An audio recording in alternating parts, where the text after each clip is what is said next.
Non. C'est ça, mais justement, mais tellement frappé que j'ai appelé les pompiers. Ah, cette histoire. Oh, mais très grave. Ah, j'ai vu pour le raconter. Salut les gens, donc voilà, je vous retrouve pour une story time. Donc avant de commencer la story time, si c'est pas le cas, je vous conseille de vous abonner, de partager cette vidéo, de liker, ça fait toujours plaisir. Donc la story time en fait, c'est le jour où je me suis fait hospitaliser à cause de ma mère. Oh. Donc on va commencer. Alors il était une fois, il y avait un jour en fait, je devais me voir avec mon copain.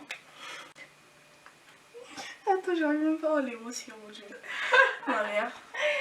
T'as vu, on va voir ça, non? C'est vrai, on va voir ça. Donc, en fait, j'avais rendez-vous avec mon copain. Du coup, ma mère, elle m'appelle pour me demander où je suis.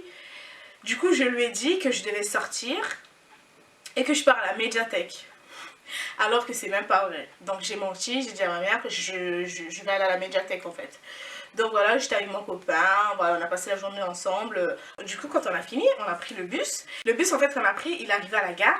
Et du coup, lui, il devait descendre puisqu'il devait prendre son train pour rentrer chez lui. Et moi, en fait, je continue puisque le bus, là, en fait, le bus, il continue, en fait, dans ma ville. Donc voilà, on a pris le bus et tout, on arrive à la gare, mon copain, il descend. Et il faut savoir qu'au moment où on arrive à la gare, le train, il était 15 minutes par là. Du coup, il avait tout son temps, en fait. Mais pendant qu'on arrive à la gare... Pendant que les portes s'ouvrent, tout le monde est rentré, les gens ils sont rentrés et tout. Je savais pas que ma mère en fait était rentrée derrière en fait. Ma mère est rentrée derrière, je m'en doutais pas du tout. Mon copain lui au lieu de partir, bah, vu qu'il avait le temps, il n'était pas pressé. Il était là, moi j'étais dans le bus, il était à l'extérieur, mais à l'arrêt de bus.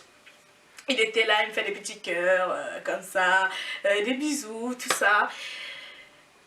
Donc voilà, ma mère en fait elle était à l'intérieur, en fait elle voyait tout en fait. Moi je savais pas, elle voyait tout ce qui se passait.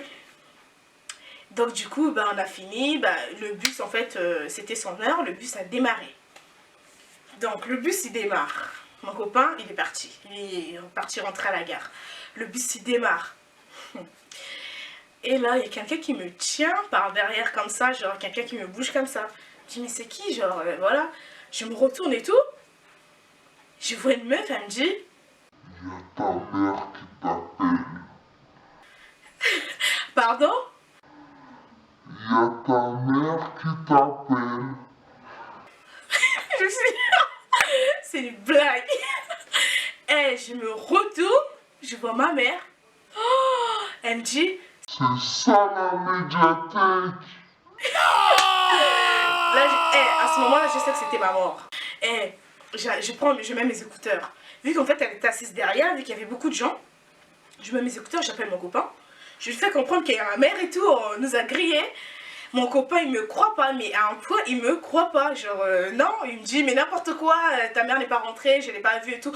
Il me croit pas. Je dis, vas-y, comme tu me crois pas, vas-y, raccroche, laisse tomber. Je raccroche. On arrive à mon arrêt de bus. Je descends du bus, ma mère aussi, elle descend.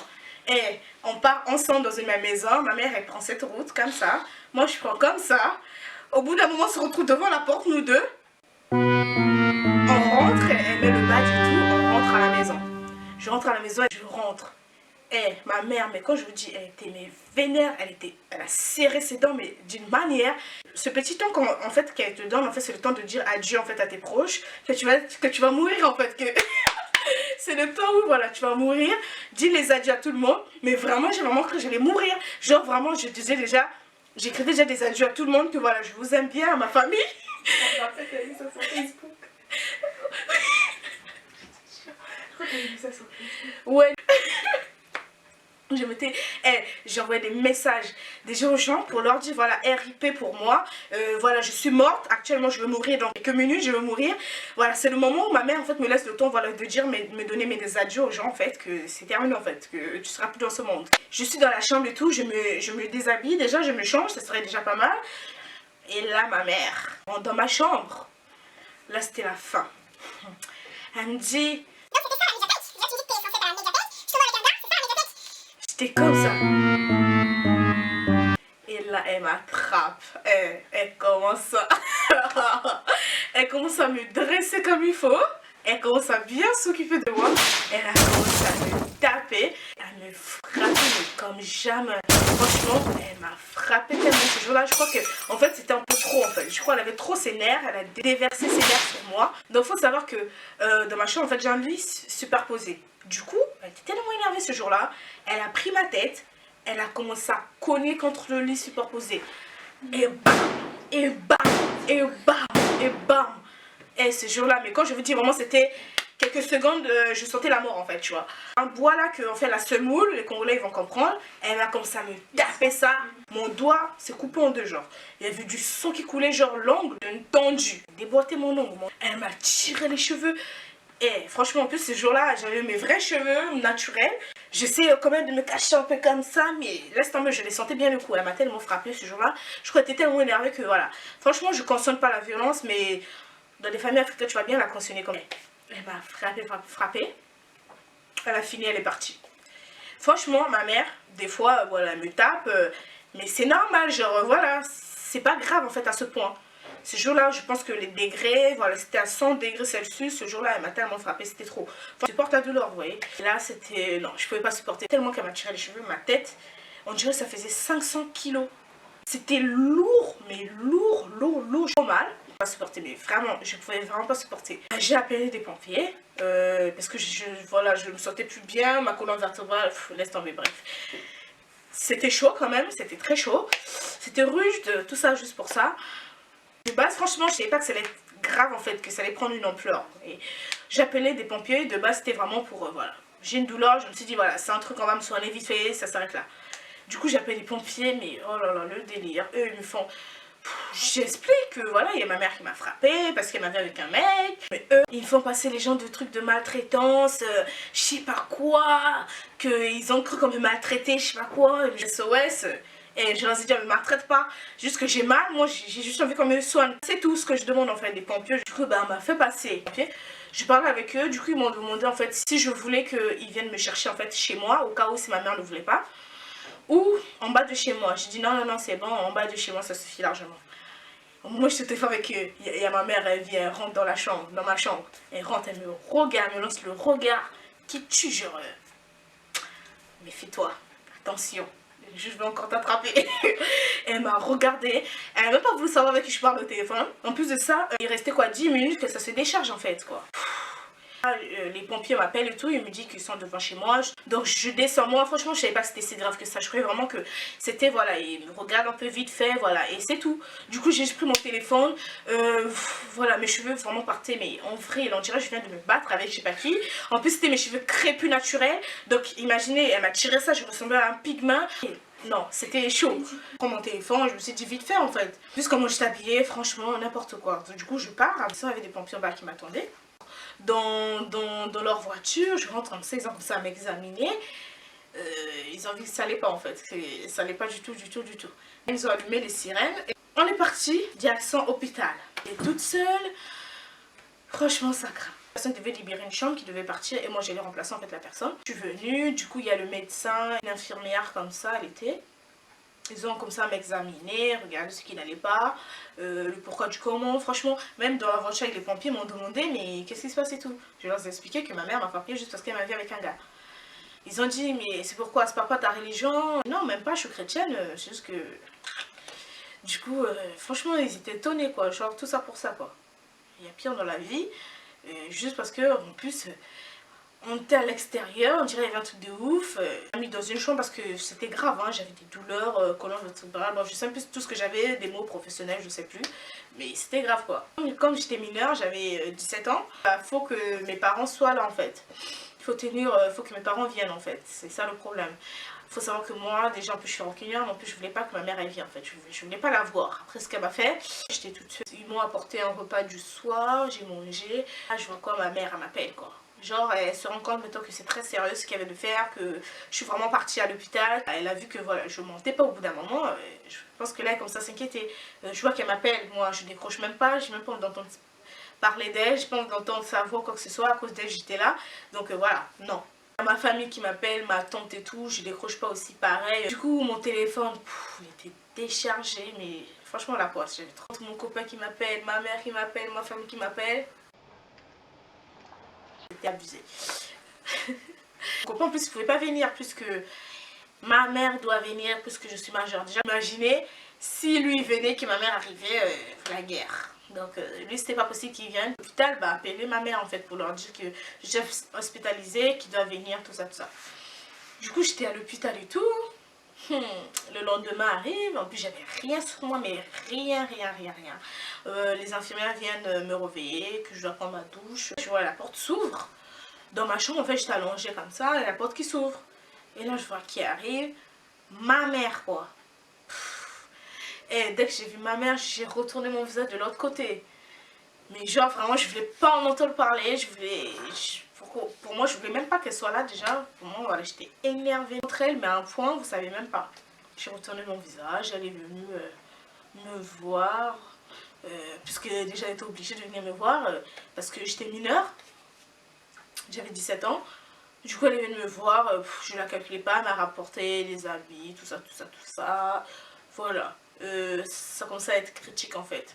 Les jours passent, plus en fait je reste à l'hôpital. Je suis restée hospitalisée pendant 2 semaines. Ouais, quand même. Pendant quand même 2 semaines, je suis restée, je partais pas en cours. Pendant 2 semaines, j'étais là-bas. En plus, elle venait, je la parlais quand on se parlait pas. Donc, elle regardait le mur. Bon, je voulais pas la parler. Donc, elle et moi, on se parlait pas. Elle m'apporte à manger. Donc, tous les gens, en fait, elle venait me voir, mais vers les 16h, 17h comme ça. Du coup, il y avait un jour, j'étais à l'hôpital et tout. Et là, la porte s'ouvre. Je vois, c'est mon père. La dernière personne que je voulais voir, c'était lui, en fait. Il faut savoir qu'avec mon père on se parle pas, on n'a pas de contact et tout, alors il fait sa vie, je fais la mienne, donc genre je me suis dit oh là là, qu'est-ce qu'il fout là, il est encore venu pour m'engueuler, c'est quoi le problème, mon père qui arrive avec mon demi-frère, lui aussi pareil, on se parle pas, je me dis mais là je suis morte, déjà on dirait ça suffit pas, et déjà ma mère, voilà, à cause d'elle je suis là, il y a mon père encore qui vient, qu'est-ce qu'il fout là, après quoi encore quoi, la totale, moi je m'attendais franchement à pire. Là mon père vient. Il y avait ma mère aussi qui était là. Il m'a vu mon état, genre voilà, il commence à poser des questions, pour savoir qu'il est infirmier. Mon père, il faut savoir, quand il est venu, il n'était pas content en fait.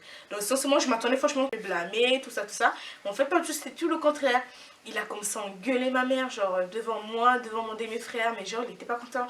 Comme ça, lui dire, vas-y, franchement, tu peux pas taper l'enfant au point où elle vient rentrer à l'hôpital. Ça veut dire vraiment, c'était grave au point où tu t'es vraiment déchaîné sur elle, quoi. Il n'était pas d'accord. Donc moi, ça me rassure. Je me suis dit, quand même, on se parle pas, mais le gars, il vient me défendre, quoi. Encore heureux. Du coup, il commence à me donner de l'échelle de 0 à 10. C'est quoi la douleur? Moi, franchement, la douleur, c'était même dans 5, je dirais. Mais moi, comme j'étais contente qu'on puisse blâmer ma mère, j'étais là, 10, j'ai trop mal. Oh, j'ai trop mal. Et en fait, j'en profitais, en fait. De la douleur. Mon père est là, oh, elle a mal et tout, elle risque d'avoir un traumatisme crânien. Bah oui, c'était vrai, puisque je vous ai bien dit, elle me connaît ma tête contre mon lit superposé, en plus c'est en fer. Donc voilà, je pense que oui, ça c'est normal, j'étais vraiment deux d'avoir un traumatisme crânien. C'était vraiment grave, c'est vrai.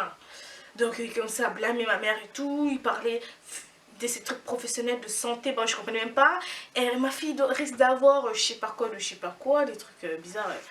De la médecine, ça voilà, je connais pas. Les jours passent et tout, les jours passent, moi, et j'en pouvais plus. En plus, mon téléphone était toujours déchargé, mon téléphone, en gros, il était éteint, en fait, déchargé à plat.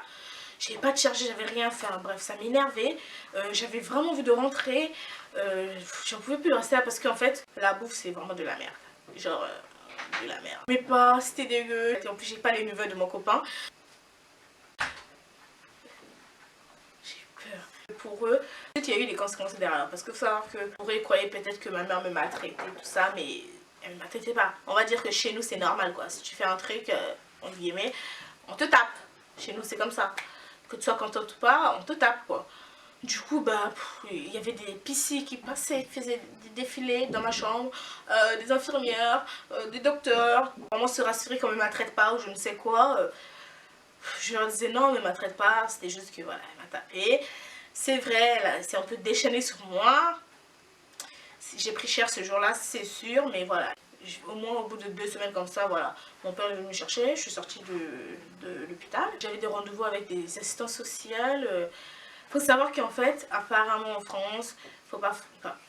Même une fessée, apparemment, si tu tapes une fessée, même à ton enfant, même une fessée, tu auras une amende ou je sais pas quoi. Du coup, vu que ma mère m'avait tapé à ce point-là, enfin j'avais quand même mal, c'était très sérieux on va dire. Du coup, bah, ils voulaient quand même risquer en fait d'avoir 3000 € d'amende comme ça. Du coup, moi je voulais pas, je leur ai fait comprendre que voilà, que c'était rien, c'est juste qu'elle était énervée. Voilà, qu'on lui donne pas d'amende, qu'elle va plus recommencer on va dire. Elle va plus recommencer en fait normalement parce qu'après, voilà, il y aura plus de seconde chance parce que apparemment même une fessée tu donnes à ton enfant c'est mal. De toute façon mes story time vous allez voir c'est toujours dramatique, il y a toujours des problèmes dans ma vie, j'ai toujours la poisse, rien ne va. Si vous n'avez pas vu mes précédentes story time, je vous la mets dans la barre d'infos, n'hésitez pas à les checker, c'est les 2 story time. Merci pour vos commentaires, pour vos likes. Likez cette vidéo pour m'encourager, surtout abonnez-vous, n'oubliez pas et cliquez sur la cloche. Donc voilà, ma story time est terminée, je vous dis à très bientôt, bye bye. Chua, chua, chua. Chua.